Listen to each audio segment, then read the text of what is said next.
राजनीतिक दलों की स्वार्थनीति कभी टिक नहीं सकती।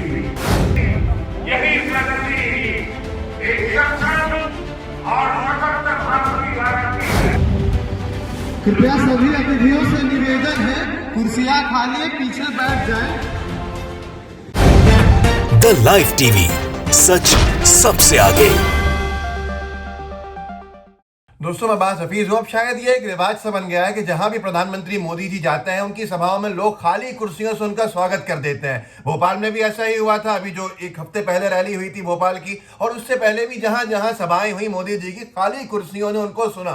मतलब अब लोग इतना ऊब चुके हैं कि बीजेपी के दिग्गज नेताओं को भी सुनना नहीं चाहते हैं, और ये साफ बता रहा है कि आगे क्या होगा। लेकिन अभी जब एक अंतर्राष्ट्रीय हवाई अड्डा बनाने के लिए उसका जो कार्यक्रम रखा गया जेवर एयरपोर्ट का, उस कार्यक्रम में जो कुर्सियां लगाई गई थी वो कुछ अलग ही दास्तान एक बार फिर से बयान कर रही हैं कि वहां पर तो वीवीआईपीज के लिए कुर्सी जो लगाई गई हैं, जो अच्छी कुर्सियां दिख रही हैं वो भी, और जो आम जनता के लिए कुर्सियां लगाई गई हैं वो भी खाली पड़ी हुई हैं। मोदी जी का भाषण चल रहा है, आप देखना चाहेंगे तो आप देख लीजिए। रिटायर्ड आईएएस अफसर सूर्य प्रताप सिंह जी ने डाला भी है, उनको पढ़ के सुना दूंगा आपको पता, लेकिन वीडियो देख लीजिए आप।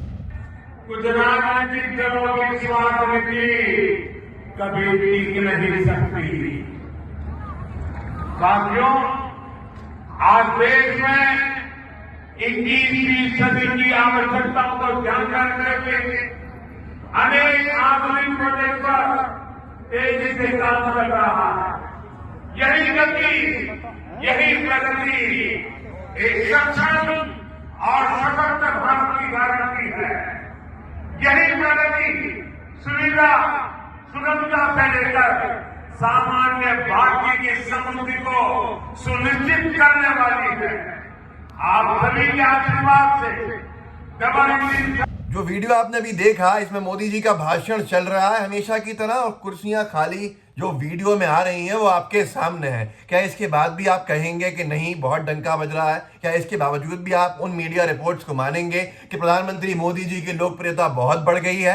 ये लोकप्रियता बढ़ी है, लोग ऊब गए हैं अब वही पुराने वादे, वही पुराने दावों को सुनते सुनते जो अभी तक न पूरे हुए हैं, न जो दावे सच साबित हुए हैं। तो ये सूर्य प्रताप सिंह जी ने लिखा है, ये क्या प्रधानमंत्री के भाषण के दौरान ही कुर्सियां खाली, लोग छोड़ छोड़ कर जा रहे हैं, ऐसा भी क्या हो गया?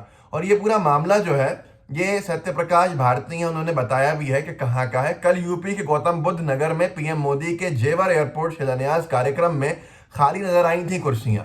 अभी तक लाल लाल कुर्सियां होती थी जो आम जनता के लिए तथाकथित तौर पर लगाई जाती हैं, उसे तो फर्क नहीं होना चाहिए, लेकिन उन तस्वीरें वो दिखाते थे तो भक्त कहते थे ये बड़ी पीछे की हैं।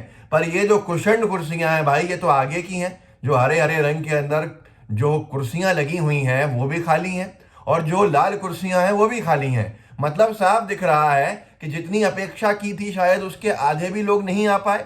ये बीजेपी की हालत उस प्रदेश के अंदर हो रही है जहां डबल इंजन की सरकार कहने का दावा करती है बीजेपी। मतलब योगी आदित्यनाथ जी की सरकार है राज्य में, और वहीं पर दिल्ली के जो केंद्र में सरकार है वही बीजेपी की है। तब ये हालात है, और बीजेपी केंद्र में बैठी सरकार के मंत्रियों की क्या हालत हो गई है मैं आपको इस वीडियो में दिखा देता हूं अभी इसके बाद, कि उन्होंने दो मंत्री एक जगह पे जमा हुए, और वो भी उत्तर प्रदेश का ही मामला है जहां चुनाव होने वाले हैं। जहां यहां गौतम बुद्ध नगर में देखा आपने मोदी साहब को, अब उनके दो दिग्गज मंत्रियों को भी दिखा देता हूं कि उनके यहाँ तो मतलब किसी बर्थडे पार्टी में आ जाए इतने लोग जितने उस पूरी सभा के अंदर आए होंगे। मैं आपको वो वीडियो दिखाऊंगा। लेकिन सबसे बड़ा चिंता का विषय क्या है?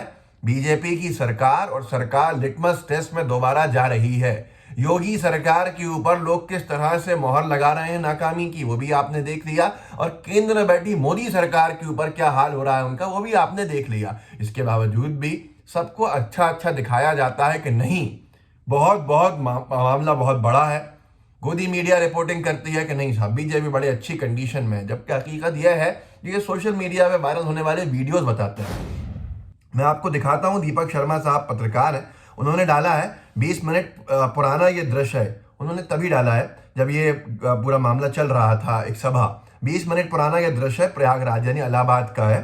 केंद्रीय मंत्री की सभा चल रही है और खाली कुर्सियां गवाही दे रही हैं कि प्रदेश का सियासी मूड क्या है।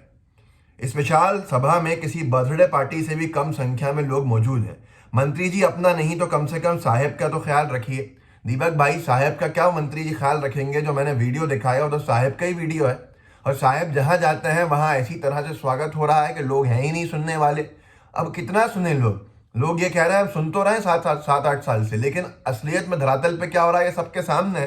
तो ये वीडियो भी देख लीजिए, केंद्रीय मंत्री यहाँ सभा दे रहे हैं, सुनिए और देखिए सभा चल रही है और वो कह रहे हैं जो आयोजन करता है, जो वहां के भाजपाई हैं, कि आप लोग बैठ जाइए, पीछे कुर्सियां पूरी खाली हैं, जबकि असलियत में पूरी आगे से लेकर पीछे तक की कुर्सियां खाली हैं, कोई है ही नहीं। देखिए जिस तरह साइड में खड़े जा रहे हैं,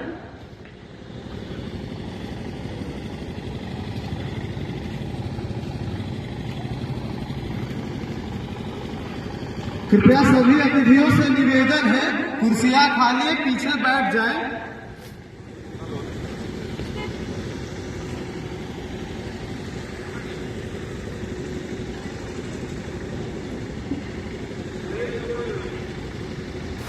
और इस पूरे के पूरे मामले पर मोहर भी लगा दी। एक MS यादव साहब हैं जो वहीं के हैं, वो लिखते हैं दीपक शर्मा के नीचे, सर मैं जहां रहता हूं वहीं की जनसभा है, सुबह पूरी कुर्सी फैली थी लेकिन जब लोग नहीं आए तो समेट दिया। मतलब जितनी कुर्सियां आपको दिख रही हैं उससे दोगुनी कुर्सी लगाई गई थी। इनको लग रहा था कि हमें सुनने सब आएंगे, बीजेपी की बहुत तूती बोल रही है, लेकिन हश्र ये है बीजेपी का कि जनता उनसे पूरी तरह से ही उब गई। और क्यों नहीं उबेगी, कैसे नहीं उबेगी? जनता कब तक झूठे वादे सुन ले? जनता अपने घर में बेरोजगार युवा देख रही है, जनता अपने घर में महंगाई की मार देख रही है, जनता अपने महिलाओं का सुरक्षित देख रही है, ऐसे वातावरण बन गए हैं, सरकार को सीधे तौर पर नाकाम देख रही है और अहंकार, सरकार में जो लोग बैठे हैं उनका अहंकार देख रही है। इसके बावजूद भी अगर लगता है कि तूती बोल रही है बीजेपी की, तो फिर आप अपना किसी अच्छे मनोचिकित्सक से इलाज कराइए ताकि आपसे जो ये ब्रेन वॉशिंग होती है गोदी मीडिया की वो दूर हो जाए। और यहाँ पर प्रभात खबर ने तो बड़ी बात लिखी है और उसने ये लिखा प्रभात खबर ने कि गोरखपुर में दो केंद्रीय मंत्री बैठे थे जाके, 2 प्रयागराज इलाहाबाद में तो एक ही केंद्रीय मंत्री साहब की सभा में यह हाल हुआ। अब और डबल ताकत झोंक दी कि जो 2 मंत्री हैं केंद्र के, अर्जुन राम मेघवाल साहब और दूसरे एक और मंत्री जिन्होंने यहाँ पूरा का पूरा ये पूरा प्रोग्राम जिन्होंने संबोधित किया मेघवाल साहब के साथ, उनकी दोनों की सभा के अंदर लोग कितने हैं ये आप खुद देख लीजिएगा। इस वीडियो के अंदर ना इसका वीडियो नहीं है, इसकी खबर पढ़ के सुनाता हूं। यूपी चुनाव 2022, गोरखपुर के व्यापारियों से बोले केंद्रीय मंत्री अर्जुन राम मेघवाल, एक बार फिर बनाएं बीजेपी की सरकार। उन्होंने गोरखपुर में प्रबुद्ध वर्ग सम्मेलन को संबोधित किया। इस दौरान व्यापारियों से एक बार फिर बीजेपी सरकार बनाने का आह्वान भी किया, लेकिन ऐसे हालात में जहां पर 2 केंद्रीय मंत्री बैठे हों, आखिरी की 3 लाइन प्रभात खबर में क्या छपी है वो आप पढ़ लीजिए। और वो खबर यह है, हालांकि व्यापारियों के प्रबुद्ध सम्मेलन कार्यक्रम में 2 केंद्रीय मंत्रियों की मौजूदगी हुई, लेकिन इस कार्यक्रम सभा स्थल पर महज 200 कुर्सियां लगी थीं और वो भी खाली नजर आईं। 200 कुर्सियां लगाई, वो भी खाली रह गईं। ये मामला है गोरखपुर का, जहां पर प्रबुद्ध सम्मेलन के नाम पर भीड़ जुटा रहे थे और ये 2 केंद्रीय मंत्री संबोधित कर रहे थे। दूसरा मामला मैंने जो आपको इससे पहले दिखाया वो कहाँ का है? प्रयागराज का। एक केंद्रीय मंत्री सम्मेलन को संबोधित कर रहे हैं, दुगनी कुर्सियां लगाई गई थी जिनको आधी कर दी गई, उसके बावजूद भी वो कुर्सियां 70-80% भी नहीं भरी। और उससे पहले प्रधानमंत्री जी से शुरू किया था, मोदी जी की सभा में तो हर जगह यही हो रहा है कि कुर्सियां खाली पड़ी होती हैं। VVIP सेक्शन जैसी कुर्सियां दिख रही हैं वो भी खाली हैं। ऐसे हालात में मुझे लगता है कि भारतीय जनता पार्टी के नेताओं का ध्यान रखिए आसपास, कहीं डिप्रेशन का शिकार नहीं हो जाएं, कहीं कुछ कर नहीं बैठें, क्योंकि हार सामने दिखती है तो बौखलाहट होती है तो कोई भी गलत कदम उठाए जाते हैं। लेकिन इनका हश्र वो हुआ जो ये जनता का हश्र कर रहे थे। तो इसके बाद भी अगर कोई आपसे कहे कि 2022 यूपी का चुनाव बीजेपी जीत रही है, 2024 में अगर कोई कहे कि प्रधानमंत्री मोदी वापस आ रहे हैं, तो फिर आप उनका भी इलाज कराइएगा और आपका कोई खुद उसका शिकार हो जाए तो उसका भी इलाज कराइएगा। इस वीडियो को आगे बढ़ाइए, लोगों को जागरूक कीजिए, लोगों को बताइए कि क्या हाल हो गया है बीजेपी का, जनता ने क्या हाल कर दिया है। तो बहिष्कार जैसा है, अगर इसके बाद भी नहीं माने तो क्या कर सकते हैं। व्हाट्सएप ग्रुप्स होंगे उनमें शेयर कीजिएगा, साथ में लाइव टीवी को सब्सक्राइब कीजिए, बेल आइकन दिख रहा होगा उसको दबा दीजिए। जय हिंद, जय भारत। द लाइव टीवी, सच सबसे आगे।